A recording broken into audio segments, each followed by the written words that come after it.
What's up, guys? It's Techno Viking 23, and today I'm coming to you guys with what's going to be kind of a fun and ambitious little series that I'm going to be doing leading up to the release of Halo 5.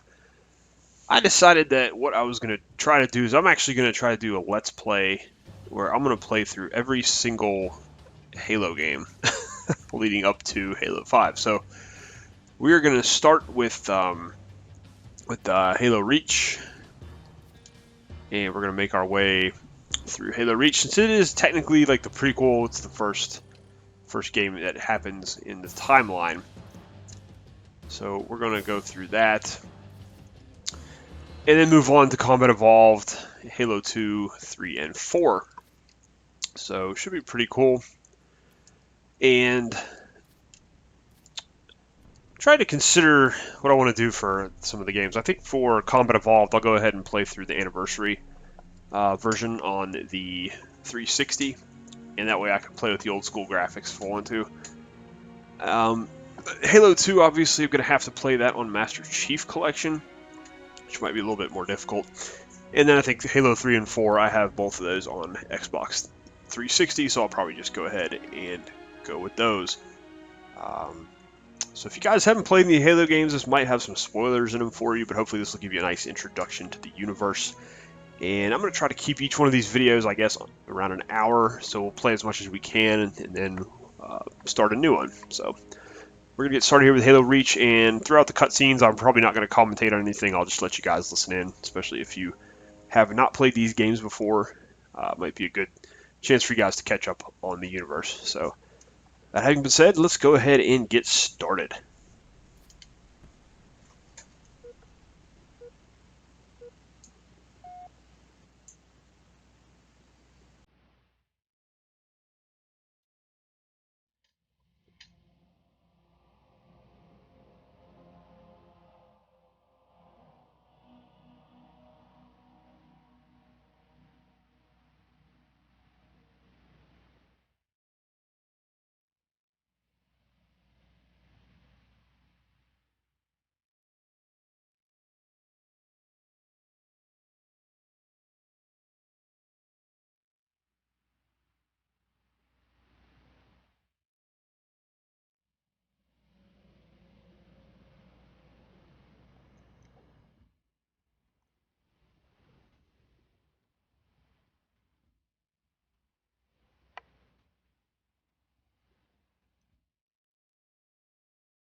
Contact with Visegrad Relay was lost last night.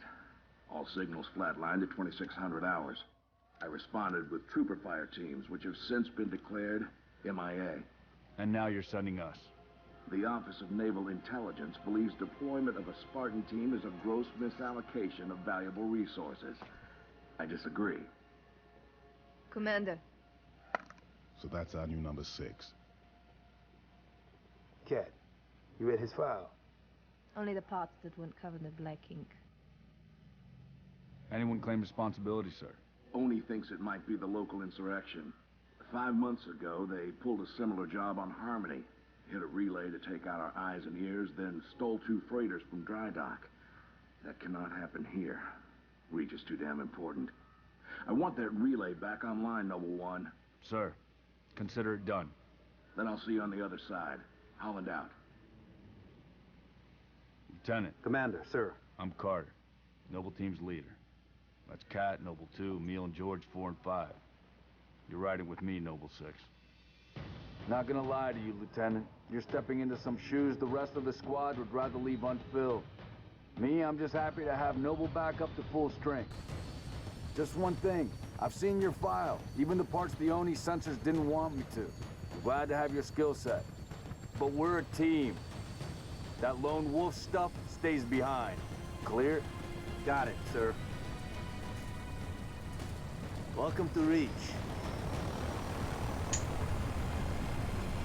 Alright, so you got just a brief introduction cutscene there. The one thing I really did like about this game was the fact you could completely customize your Spartan based on armor you unlock as you play through the game, the multiplayer and the campaign, so you get to make your own character in the game, which is really cool.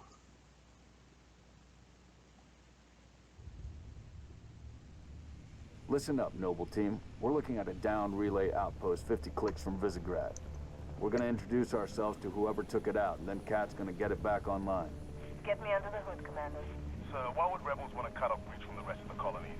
You get a chance, maybe you can ask him, George. Commander, we just lost our signal with HQ. Backup channels? Searching. Nada. Can't say what's jamming us. You heard her. Dead zone confirmed. Command will not be keeping us company this trip. I'm lonely.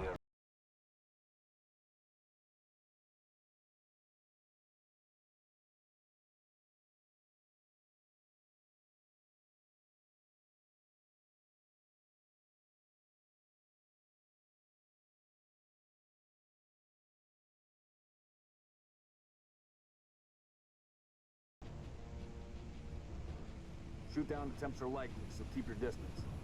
Yes, sir. Let's stay focused. Watch your sectors. There's the communications outpost. Leaving a distress beacon.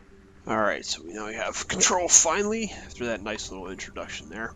But yeah, one of the things I really thought was great about this game was how they let you make your own Spartan. And if you start off on the game right away and just jump right into the campaign, you might not realize that you can change Noble 6 around. He's just kind of a default Spartan with black armor, but if you go into the settings menu, you can go to the armory and you can change your armor and your colors and all this other stuff.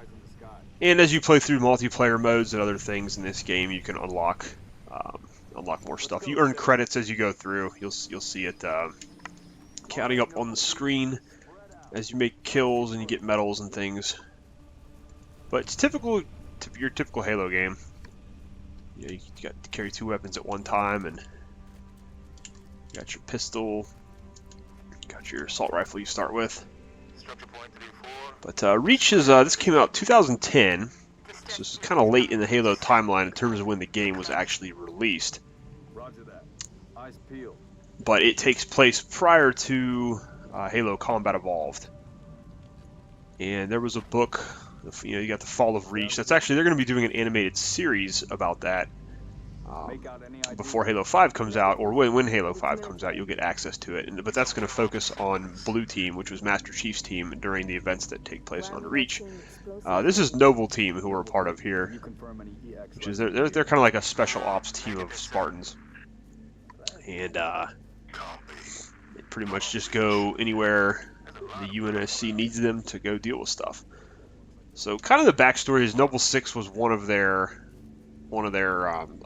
fellow Spartans, and he actually kind of went on a suicide mission to take out a Covenant cruiser or Corvette. I don't remember what it was. It's been a while since I've read the books and all that, but I believe it was Kat. You might have noticed she's the Spartan in blue. She's got the cybernetic arm.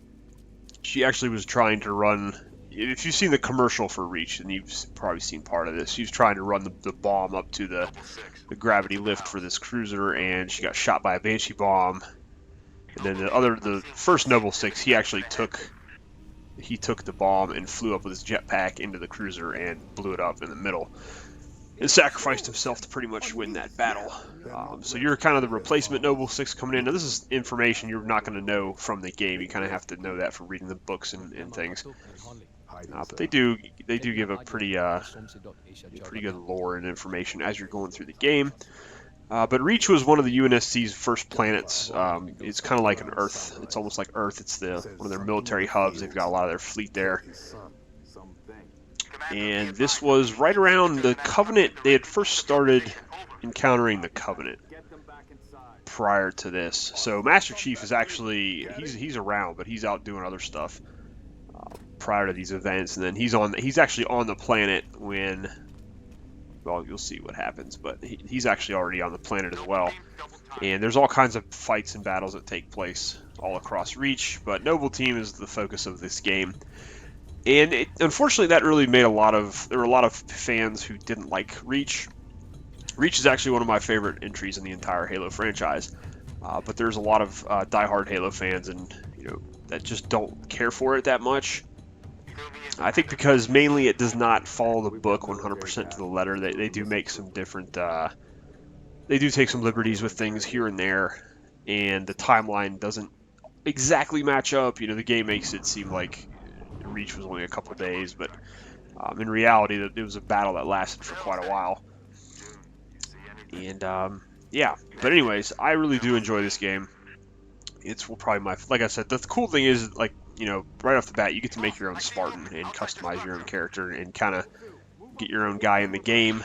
So that was always really cool, and adds like another kind of little bit of immersion into the game, which I really thought was cool. At the time that happened, of course, in Halo, I think in Halo 3 you could actually kind of customize your armor, but it wasn't very in-depth, and then Reach came along and it actually has a very in-depth armor customization system.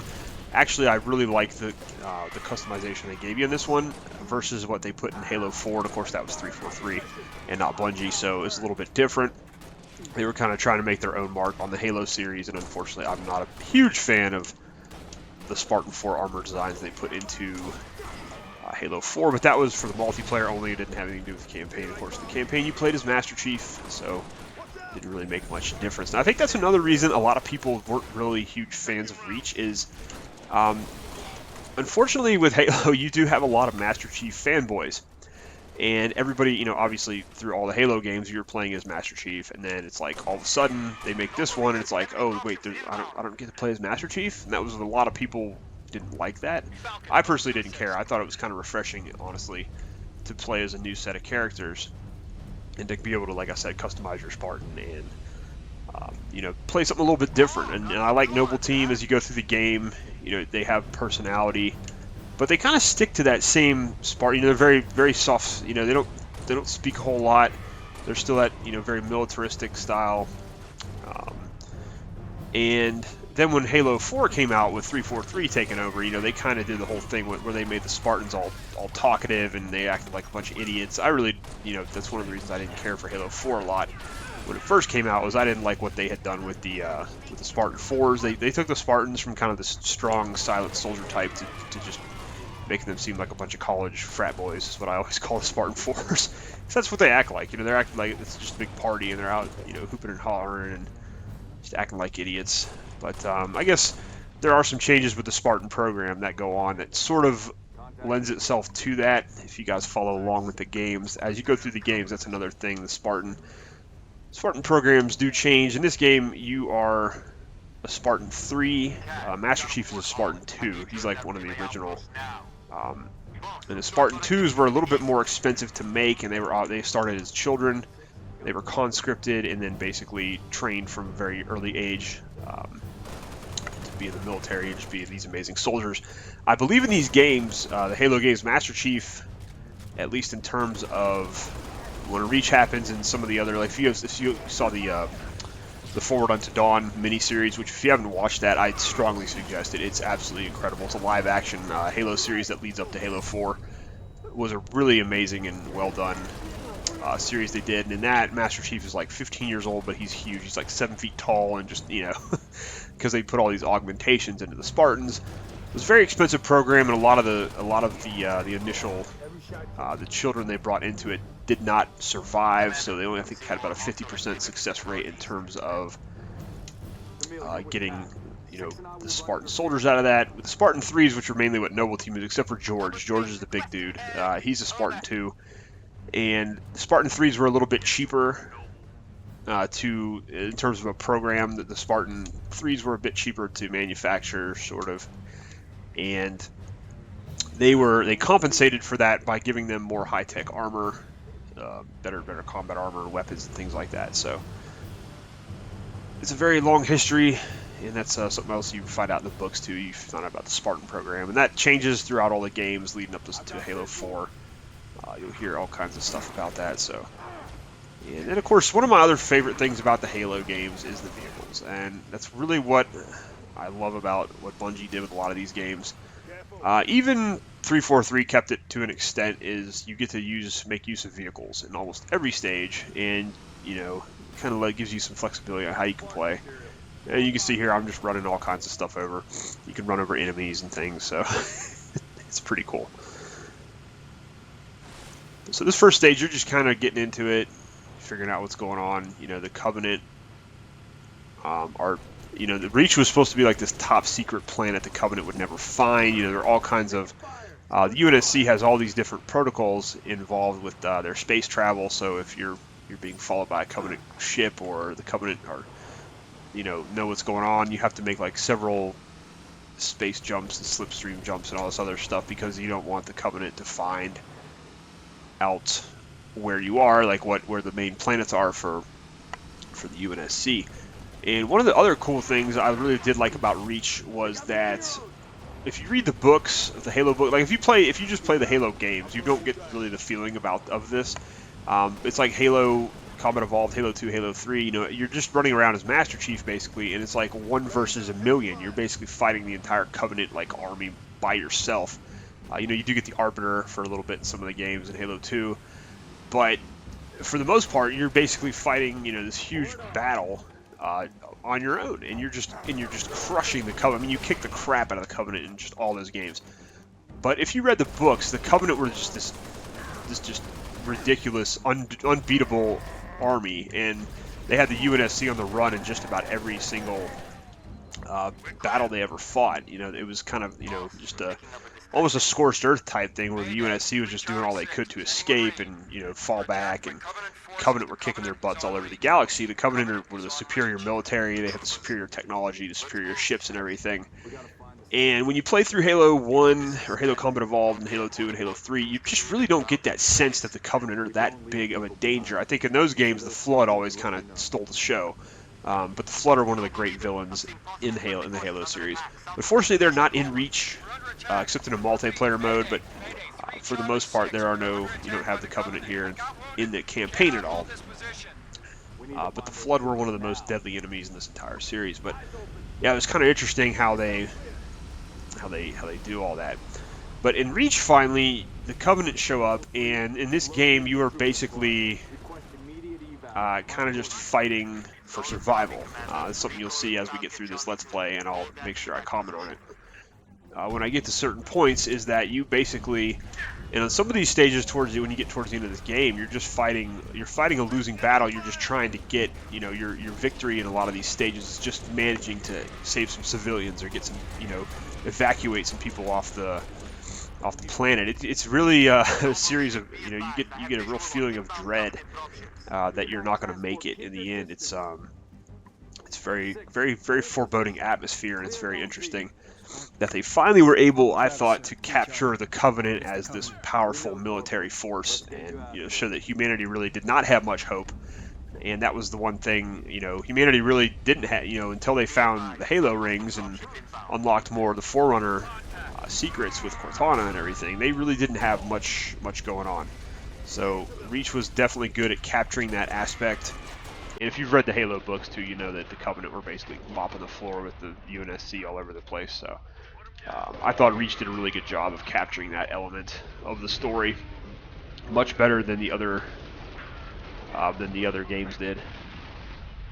So that's just another reason I really did like this game. I thought it was very excellent. It was, like I said, this is one of my favorite Halo games. I'd probably say Combat Evolved is my favorite one, and then probably Reach.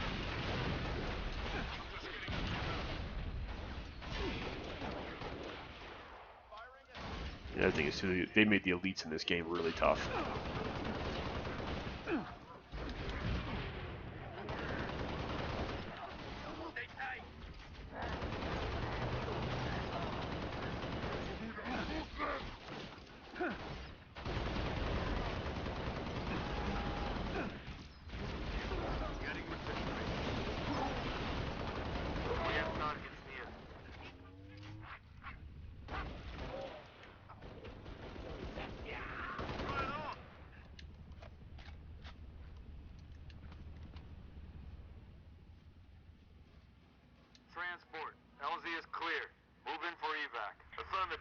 Transport inbound. Troopers, hop that bird on the double. Pilot, stay close. Watch for hostile air.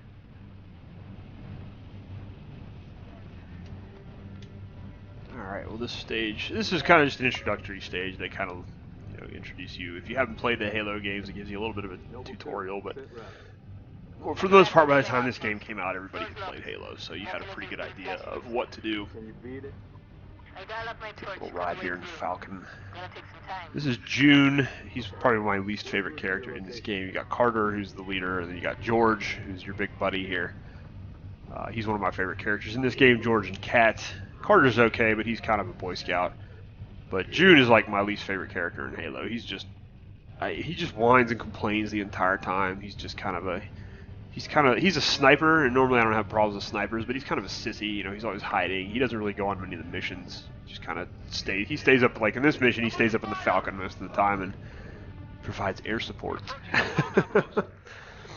So he's kind of a wuss. And then he's also the one who, if you follow along in the lore of the comics and other things, he's the one who trains the Spartan 4s. So there's that might also explain why the Spartan 4s are kind of annoying, since June was responsible for training them. So.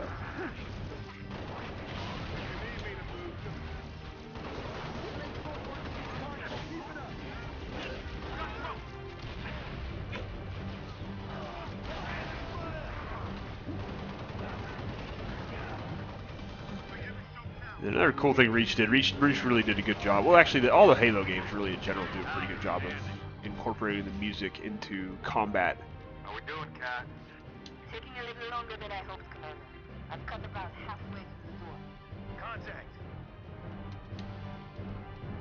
Hold them off till Kat can hack the control.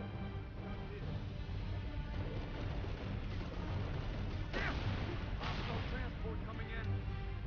Firing.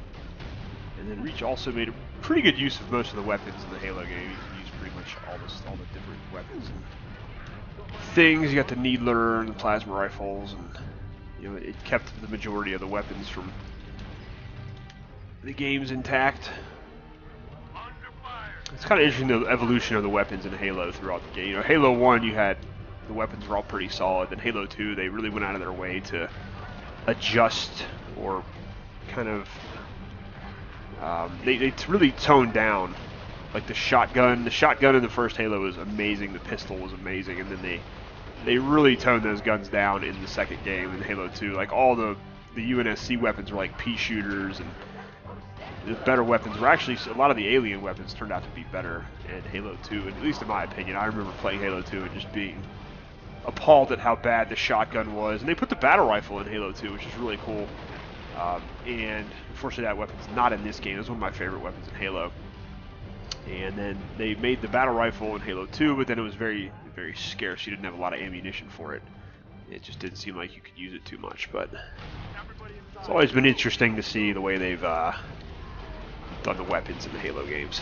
They've always at least provided a pretty cool, balance of kind of conventional weapons, and also you get a lot of really neat heavy duty, like rocket launchers and all kinds of other stuff that you can use. So they always made a good effort to provide lots of weapon variety. Keep firing. That's going in your file, buddy.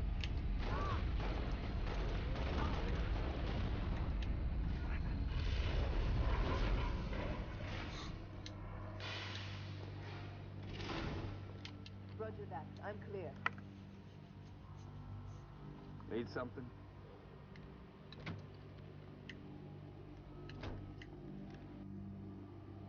Come on, man, open the door. There we go. It tells you to activate your night vision for this part usually, but you don't have to. I mean, you really like walk two steps and then you're in this room and cutscene. Where's the rest of your unit? We got split. I don't think it sounded bad on the comms. All right, Corporal. Stay put. We'll get you a combat surgeon. Damn. Plasma damage. Found something. I'll take that, 6. Not your domain. I got a live one over here. Come on. Archie, come.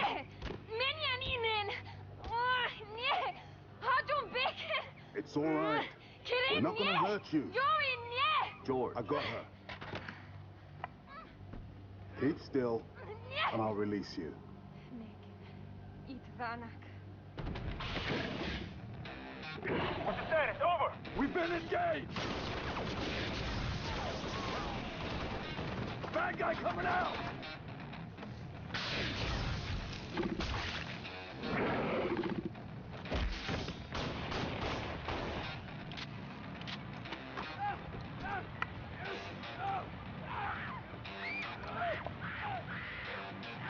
That Tango group has permission to pursue. Negative 4, stay on the entrance.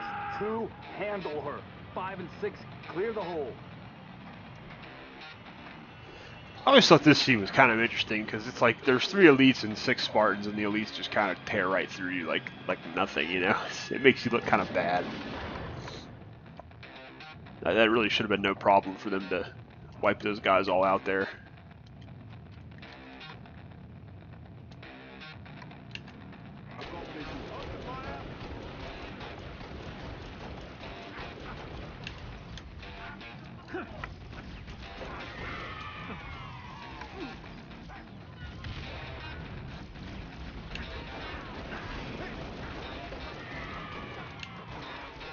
If you guys wonder what that confetti is, I have in the Halo games you can turn on skulls and bonus multipliers.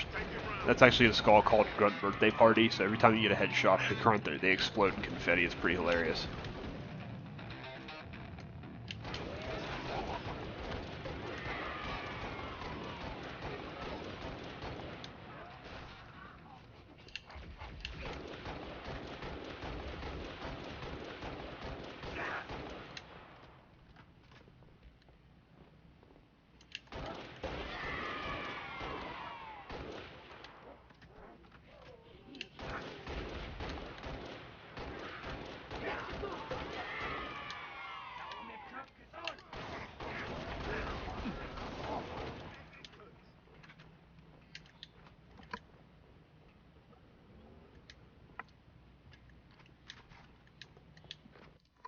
This is like kind of towards the end of this first stage. This part usually drives me nuts. There's a sword elite in the back room here who he won't come running out until you actually go in there and engage him, and it's like he can one shot kill you. And this guy kills me more than any enemy in this game. Like, this is the part I die on the most all the time.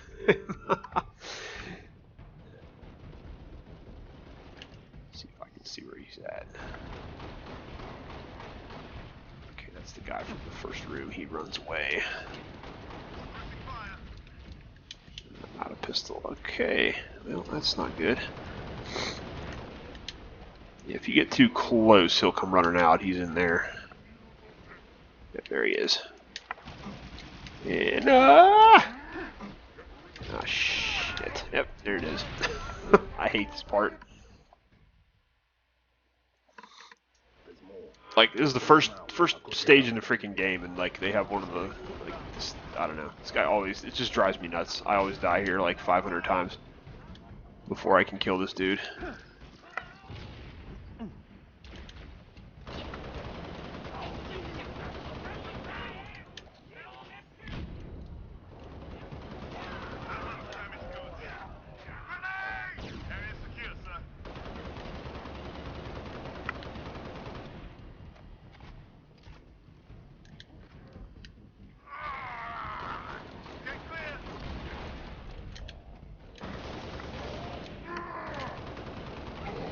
All right. So I'll take that. It'd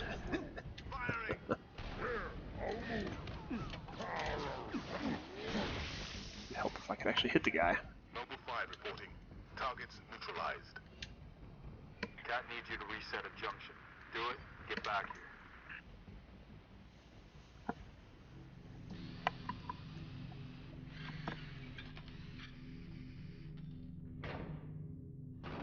How long? Question of my life. If the question is, when will the station be back online? 2 weeks, earliest.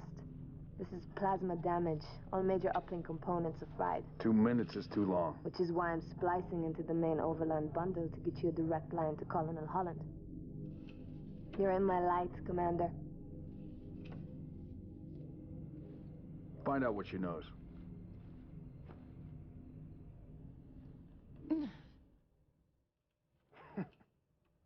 What's your name? Do you live around here? Arnevim George. Shada. Shada. C'est Potrozonev. Your accent sounds familiar. Shopron? Tangari. Friend of yours? Father. Sha'ainalom. I'm sorry. Why would you be? Big man forgets what he is sometimes. She just lost her father. She needs a full psychiatric workup. She's not the only one. Lock it down, both of you. Get her on her feet. The body stays here. Thank you, sir.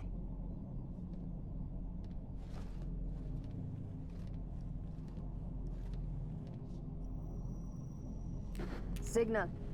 It's patchy, but it's there. I'll take it. Best not touch anything. You wouldn't want to ground this place.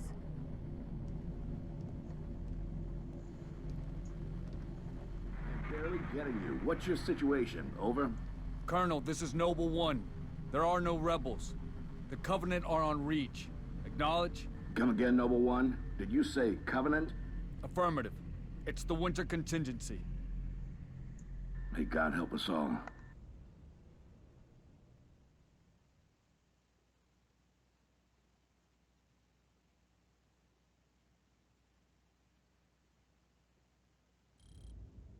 Alright, well that's pretty much it for the first stage. It actually counts as the first two stages. You've got Noble Actual and Winter Contingency.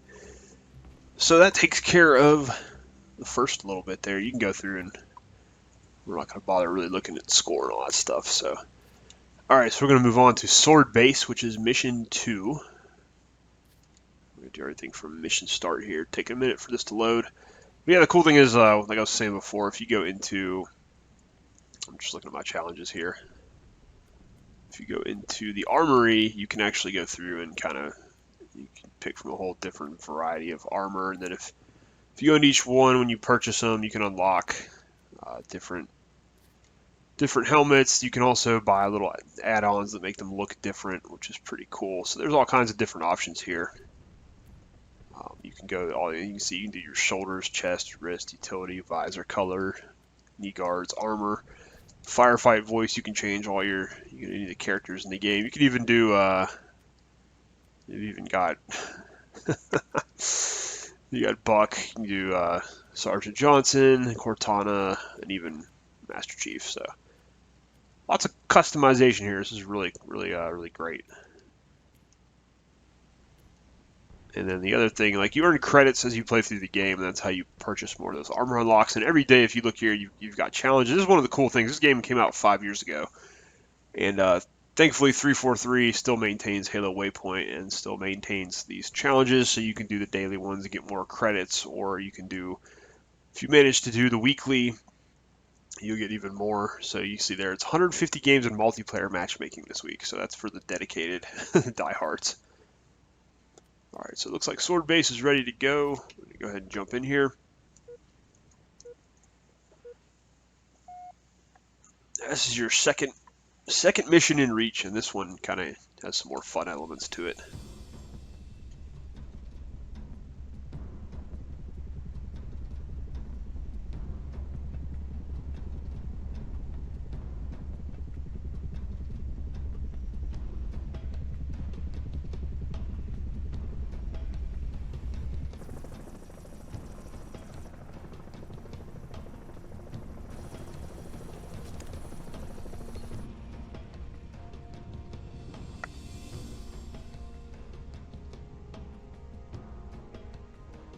Advised Kilo 33 and Kilo 34, your current LZ is too hot. Roger that. Dot, stand by to receive and respond. Yes, Commander. Coordinates received. Initiate immediate course correction. The Office of Naval Intelligence Sword Base is presently under siege from a Corvette-class Covenant vessel. Due to the sensitive nature of this facility, use of orbital rounds has been, for the moment, prohibited. Regrettably, my efforts to obtain relevant data on enemy forces have been unsuccessful. However, current defensive forces are insufficient. ONI has requested Team Noble's direct intervention to help secure Sword Base. Alright, people. We're stuck with that ship for the time being. Let's focus on the hostile infantry. Give those troopers a hand. Cat 6, you're out here. George, Emil, you're next. Get prepped. Let's move, Lieutenant. Alright, so right back into it. Now, one of the things I like about this game, too, is you're flying in there on that cutscene. You get to see a lot of the environment of the planet. Reach just looks like a really, you know, that first stage we went through kind of a different area, but you look at the backdrop, and it's very, very nice, nice scenery in these games. This kind of, I guess, is a little bit of a precursor to one of the few things I do give Bungie a little bit of credit for with Destiny is the backdrops really look incredible in that game, and this Reach, for the time being, when it came out on the 360, just had some really good graphics, backgrounds, and things for the actual stages that you went through. So Bungie has always had a very good art department, it seems. Very good art department, very good development team when it comes to putting sort of the backgrounds and the environments in these games. You've got enemy contact, Spartans.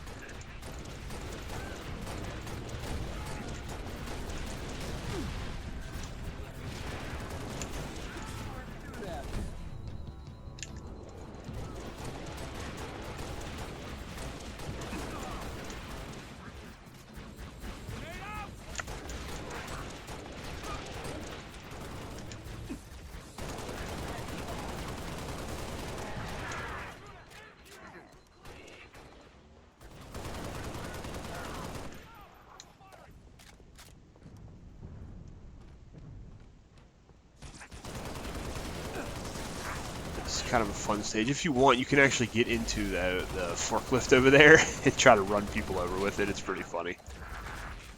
But all the vehicles, most of the vehicles you find in the game, like when you're playing through the campaign, you can drive them if you want. It's pretty hilarious.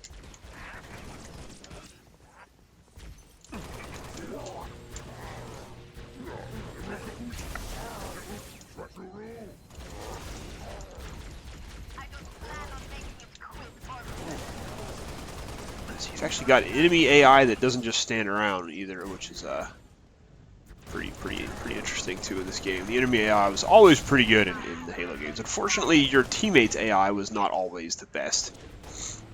See, if you want, you can get it and drive the forklift, which really is pointless because you're basically a sitting duck. But it's pretty funny to kind of see that that's there.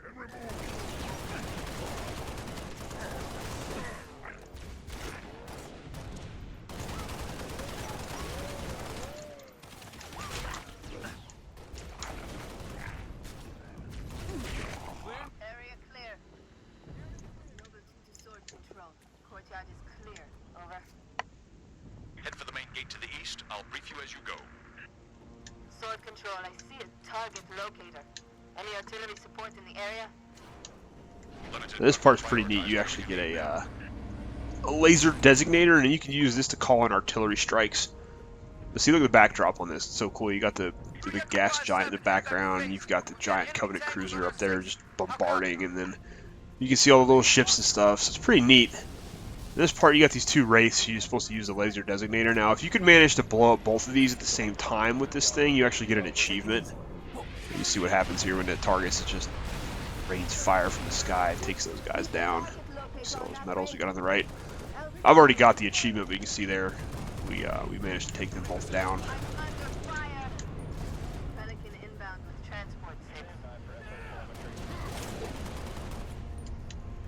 Now, one thing, the Pelican's going to drop off a Warthog here, and you get to drive through part of the stage. But if you want, you can come over here. There's actually a rocket launcher. A lot of people miss that. They don't see that. But I'm going to hang on to I get one more shot with the laser designator, so I'm going to hang on and use that for one part of this. So here we get to a fun part of the Halo. Again, you get to jump in the vehicles. The only thing I caution when using these is make sure you drive. Because like I mentioned a minute ago, the AI in these games is just horrendous, and it's that's been a kind of course, I'm not doing a much better job myself here. That was pretty bad. But if you put the AI and let them be in charge of driving the Warthog, God only knows where they're going to take you. drive you off a cliff, or you know they take forever to go anywhere. It's pretty sad. And at least if you're driving, even if you're a bad driver, you're at least somewhat in control, and you know. But it kind of sucks because being the gunner is a lot of fun. It's one of the fun things about Halo is being the gunner in the Warthog or whatever vehicle you're driving. And that's one of the reasons these games were so much fun when you play with a friend or co-op in the campaign. Is somebody could drive. If somebody was a better driver and somebody was a better gunner, you could kind of do that. But I'm gonna hop out here and then do something. I'm gonna take my target designator here, and you see there it gave me two more. Like if you hang on to this, if you manage to take those wraiths out with one shot, you can see you can hang on to this thing and then just use it to just blow all holy heck out of the Covenant. And sometimes it'll recharge for you, sometimes it won't. That's the gun over there. Should be a reset control somewhere to get it online.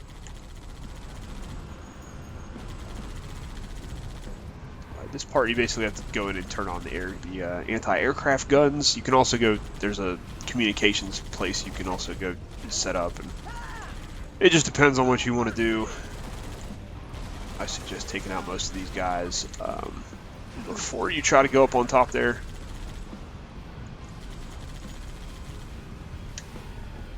Let's see, you know what? Let me see if I've got another charge. What's I'm gonna do? I'm gonna just paint the building and see what happens. Hopefully we can take out some of those elites in there. Or we can just waste a shot. That was kind of overkill there, but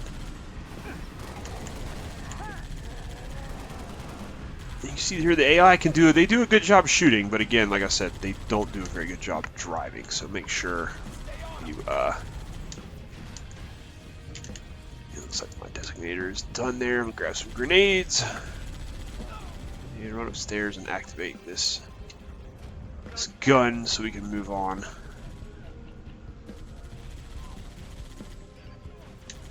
See here, that'll turn on and basically start firing. I think it takes out that Phantom. Maybe. But yeah, if you look here, you can actually see this big battle going on. You know, the Banshees and the Falcons, and you got the Corvette basically bombarding the air base here, or the naval. I guess the naval base is what you would call it. But you can see all the guns and everything. Not hugely detailed, but it's nice to got the kind of really nice backdrop there. All right, we can jump back in the Warthog. Now we got to go find the communications outpost. Now, unfortunately, they drop off this Warthog with 2 more guys in it, but they won't get in it and drive with you. It'd be kind of cool if they would jump in there. But if you have a second player, you can both take a Warthog, and then you can have twice the firepower. So that's pretty cool if you get to that part. Or your second player, if you have a friend playing, they can jump on one of the ghosts here. So they always give you all these really flexible options for playing these stages with vehicles, which one of the things that really baffled me when they released Destiny is there's just really not a whole lot of focus on vehicle play in any of the stages with the game. You've got vehicles in Destiny, but they're not used very much, even in PvP, which was just really shocking for a developer like Bungie. So. But that's one of the hallmarks of the Halo series. You had just all these great vehicles, all this great ways. It just gave you a lot of flexibility on how you could play each stage in terms of how you went about it and how you approached it. You could do all kinds of different. See there, if you want, if you're good enough, you can just run guys over with the with the Warthog, which is pretty awesome too. Oh, we got suicide grunts. That's not good.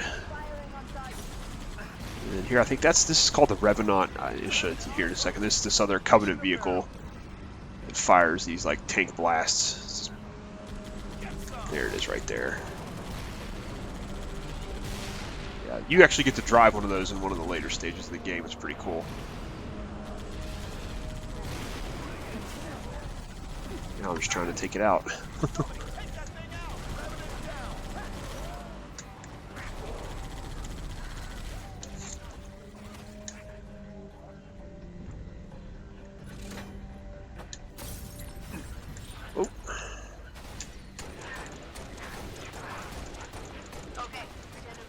Up and running.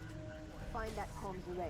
Should be up And high. you can see there I'm getting little medals that show up on the screen there. As you go through, that's another kind of area of progression they had with this game, which is really cool, is even when you play the campaign, when you play multiplayer, there's all kinds of different unlocks you can get. You can unlock medals and things, and they give you credits that you can use to buy armor. And as you progress each, there's like ranks. There's like bronze, silver, gold. I believe onyx is the last one.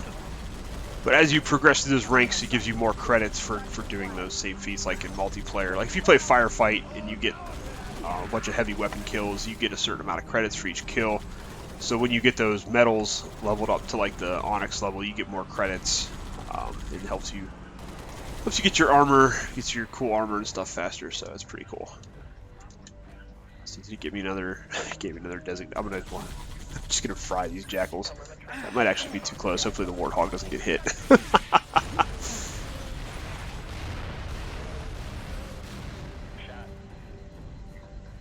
I think I got one more shot to if it'll recharge here. But yeah, that was always cool. But a lot of people will dump that laser designator to get another weapon right away, like when they find that rocket launcher at first. But I always try to hang on to it because sometimes it'll recharge and let you use it again.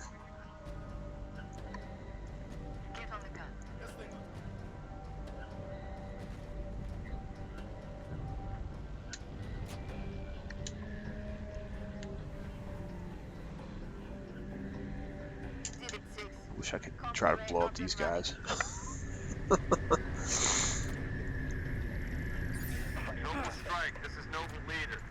I still got 2 charges on this thing. I'm gonna hang on to it and see if I don't know if they'll. I don't think it'll work when I get into sword base, but we'll see. You never know. And if you come in this room, there's an RPO rocket launcher there if you want to grab that too. Rockets can make your life a lot easier in this game. But here we have some fun. This is actually, they'll drop off a Gauss hog. This has got the Gauss cannon. This is where I really wish I could play gunner and I didn't have to worry about the AI driving. You know, see that guy's, one of the Marines stole my warthog and he's just kind of hanging out down there. Alright, we'll go pick up Cat. Cat's cool, so she can ride with us. Sorry, buddy. Come on, Cat. There we go. And now we got the Gauss cannon. This thing is basically like a particle cannon, it's like a mass driver mounted on the back of the warthog, and it just decimates everything. Noble, be advised. If this guy would shoot, oh god. There we go. You can see there, it just causes ultimate destruction. And it really sucks not being able to get on that thing and use it because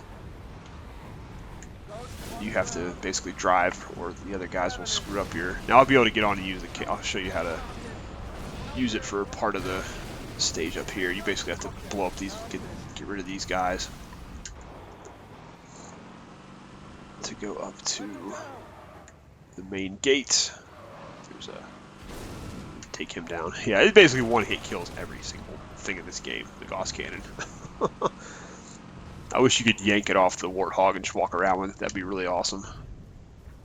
Alright, so we're gonna open up the door here. Now I'm actually gonna drive this inside. There's a way using grenades you can actually blow open part of this. I've never been able to do it. I've got friends that can do it though, but I like to just park this here and jump in the back. And then just, you can go to town on all these guys. Because they just keep coming out of this little spot right here. So you can just sit here and just freaking go to town on all these guys. And just rack up some kill medals. I think they stop coming after a while. But yeah, you can actually blow, sometimes you can blow these concrete chunks up and then you can get the warthog. Oops, I accidentally killed the Marine. My bad. And I still got my laser designator charge. Okay, this is going to be cool. I'm going to blow some guys up here with this. There's a couple of elites that are still up on top here. Somewhere. Maybe. Okay, or I guess not. I guess I killed everybody with the Gauss cannon. Well, that sucks. Let's see if it'll work on the inside. We're just going to goof around here. I don't think this is going to work, but you never know. Nope, it's just hitting the top of the sword base. That's funny. Alright, so that's going to be pretty much useless. We don't need this anymore. We can trade it in for something here. Give me the shotgun, that'll work. And then we got to deal with these hunters, which are like the bane of my existence in this game. It's always so hard to get behind these guys to get the...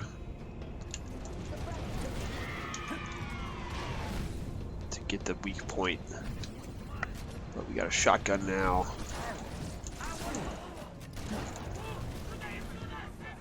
Where do you think you're going?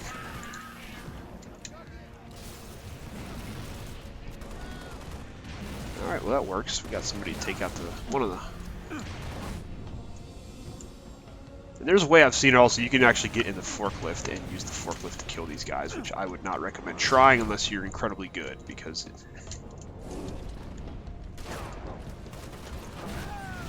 yeah, we got killed. Great.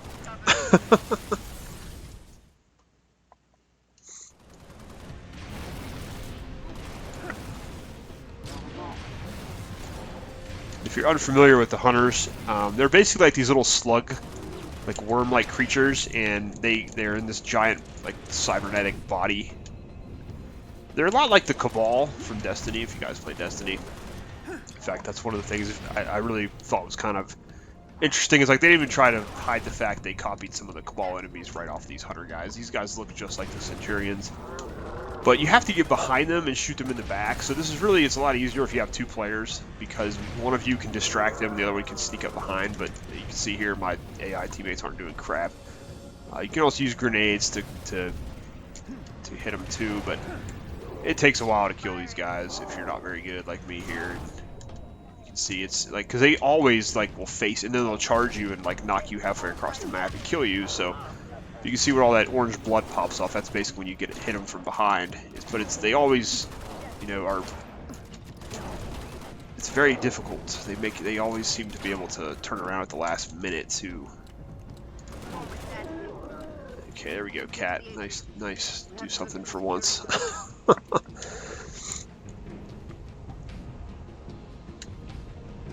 All right, jump in the elevator here.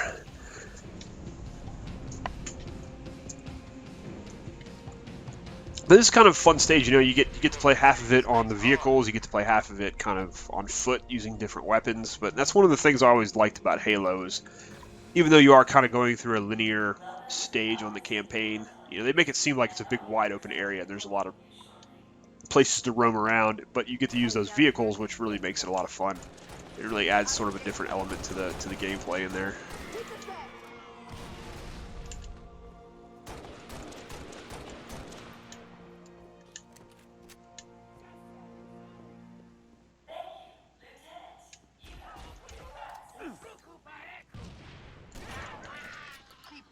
I keep throwing. If you see me throwing grenades accidentally, it's because I'm so used to to using the left trigger button to ADS. And of course, in this game, you have to hit the stick. It's not the trigger to aim down sights.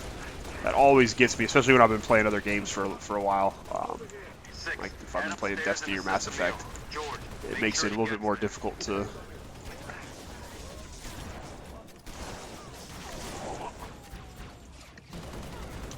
So I always find myself accidentally throwing grenades at people.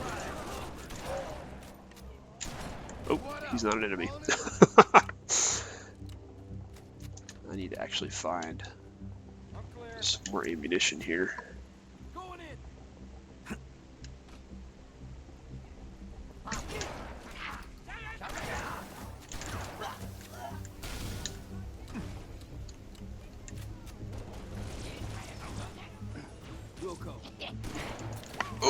Oh crap. Gotta watch those plasma grenades. These guys will stick you. Or you get this guy like the suicide grunts. They'll actually they'll pop out a plasma grenade and they'll just rush you with it and hope that they kill you. Even if they die, they just want to take you with them.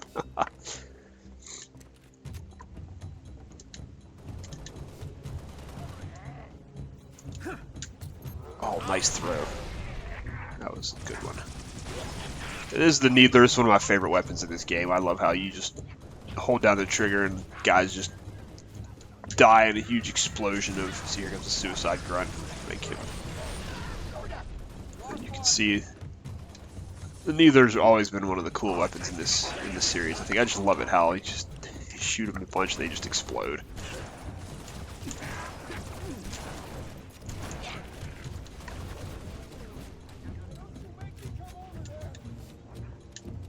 Alright, we can refill that. And the Neither will kind of chain explosions, so if you get enough guys that are close together, you can take them all out with a couple well-placed Neither blasts, which is... Although you can kill yourself with it too, so you gotta be careful. Oh, I think he stuck me. Yep, he stuck me. Even the grunts are dangerous in this game. They will get you if you're not careful. But not this time. This time I'm gonna blow you up.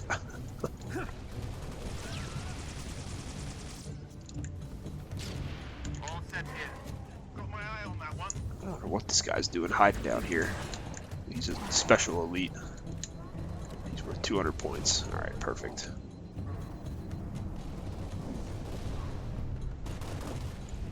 Grab some grenades. Commander, this base won't survive another salvo from that Corvette. Kill those Banshees. This part's a lot of fun. You get to you gotta pick up the rockets here. There's a ton of rockets laying up on top of this building here, and you basically get to kind of play tower defense. And you get to take out all these Banshees and Phantoms and everything. And you can actually lock on with the rockets in this game. It's kind of like when they did that in Halo 2. We're just gonna dump on this Phantom here, and he will drop off some guys, so you have to be kind of careful here. There'll be some stealth elites that he'll bring with him. So you just basically lock on. You want to blow these guys up.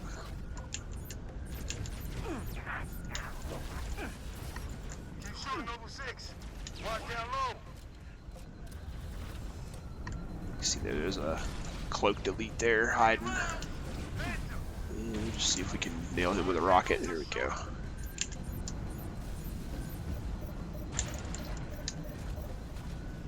There's plenty of ammo, so you won't run out. There's like little ammo boxes everywhere, so you'll just keep picking up rockets.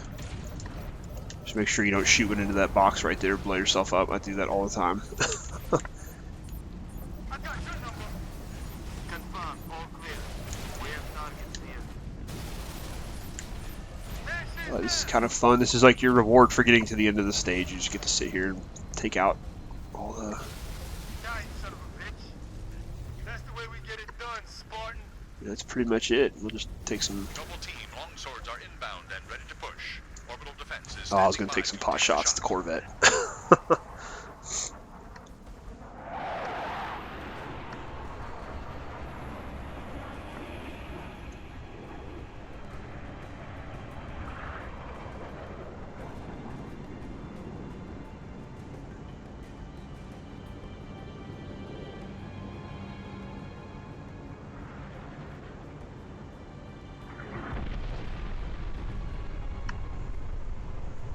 Beautiful, ain't it? Someone should take a picture. Nice work, by the way. I aim to please. Now what you saw there, that's the Mac cannon. Yeah, one of the cool things the UNSC has is orbital Mac cannons. It's a mass accelerator cannon. You can basically punch through any starship in one shot.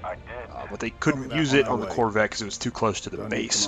They were worried about damaging the base, so they had to actually get the Corvette to fly away before they could take it down.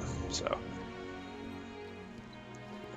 if you remember back in the stage, Kat asks why they haven't tried to take it out with one of the Mac platforms. I do not need a report on events that occur on my own doorstep. What I do require is a detailed account of your previous engagement. George, it's been too long. Mom, What have you done with my armor? just some additions I've made. Indeed. Visegrad Relay.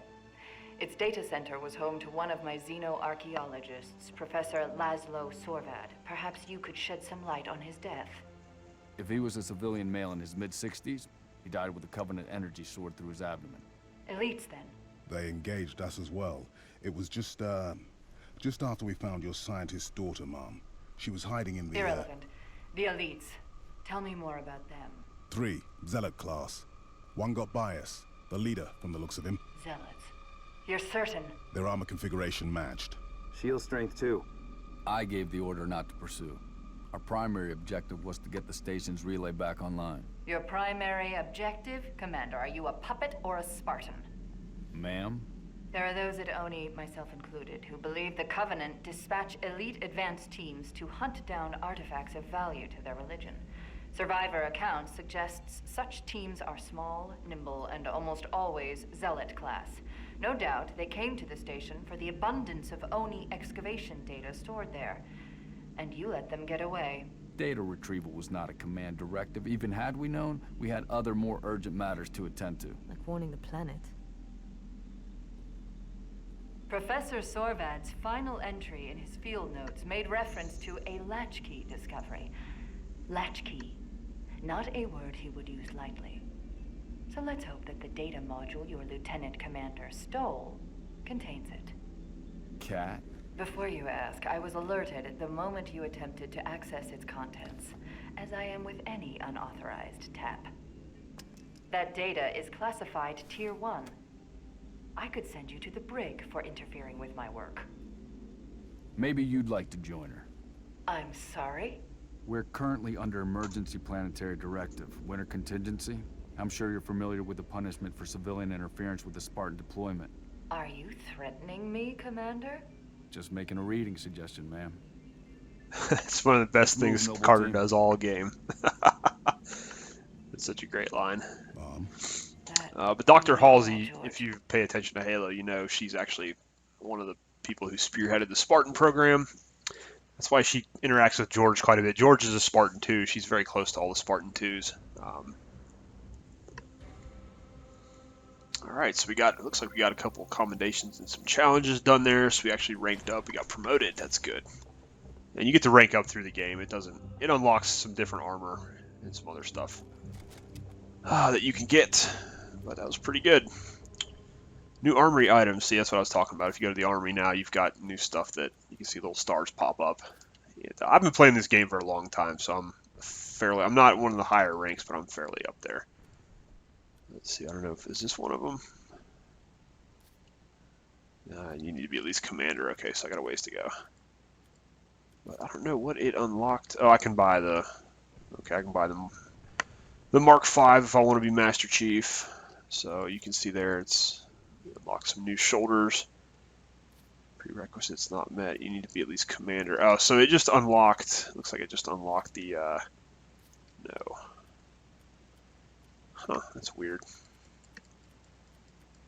So it's just showing me new ones that are available. Okay, so you can get Commando now, but I'm not.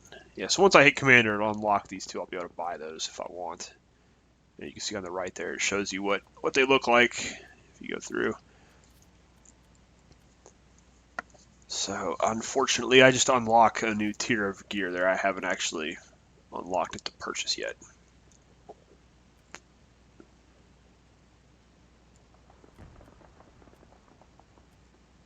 Oh, this looks pretty cool. Let me go ahead and buy that, actually. Yeah, we got an achievement for something there. I don't know what that's for. And you see, this one here, you can actually get. The reason it's so expensive is it's got that cybernetic arm. If you wanna be like Cat, you can get one of those. Huh.